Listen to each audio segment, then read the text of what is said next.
WhatsApp சேனலோட லிங்க்கும் இன்ஸ்டாகிராமோட group chat லிங்க்கும் டிஸ்கிரிப்ஷனில் இருக்கும். நீங்கள் ஜாயின் பண்ணிக்கலாம். இப்போ நம்ம தெரியும் செமஸ்டர் வந்து நமக்கு நெருங்கிட்டு இருக்கு. ப்ராக்டிக்கல் எக்ஸாம் முடித்தோடனே நமக்கு தியரி எக்ஸாம்ஸ் ஆரம்பிச்சிடும்.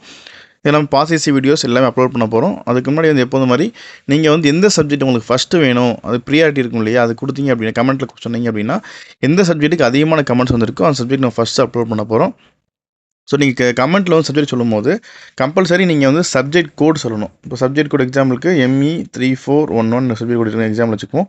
சப்ஜெக்ட் கோடு சப்ஜெக்ட் நேம் சொல்லுங்கள். அப்போ தான் வந்து எந்த ரெகுலேஷனில் நீங்கள் கேட்குறீங்கன்றது தெரிய வரும். இயர் போட தேவையில்ல, சப்ஜெக்ட் கோட் சப்ஜெக்ட் நேம். நீங்கள் இப்போ பார்த்தீங்கன்னா ரீசெண்டாக வந்து ஒரு லாஸ்ட் 2 இயர்ஸ் நிறைய காலேஜ் அட்டானமஸ் ஆகிடுச்சு. அட்டானமஸ் ஆன காலேஜுக்கு சப்ஜெக்ட் கண்டிப்பாக மாறி இருக்கும். ஆனால் சப்ஜெக்ட் நேம் மாறி இருக்காது. இப்போ அந்த மாதிரி இருக்கிறதுல சிலபஸ் சேமாக இருக்கான்னு பார்க்குறதுக்கு அண்ணா யூனிவர்சிட்டி வெப்சைட்டில் கூகுளில் போய் அண்ணா யூனிவர்சிட்டி போட்டு அண்ணா CSCன்னு அடிங்க, சென்டர் ஃபார் அகாடமிக் கோர்சஸ்.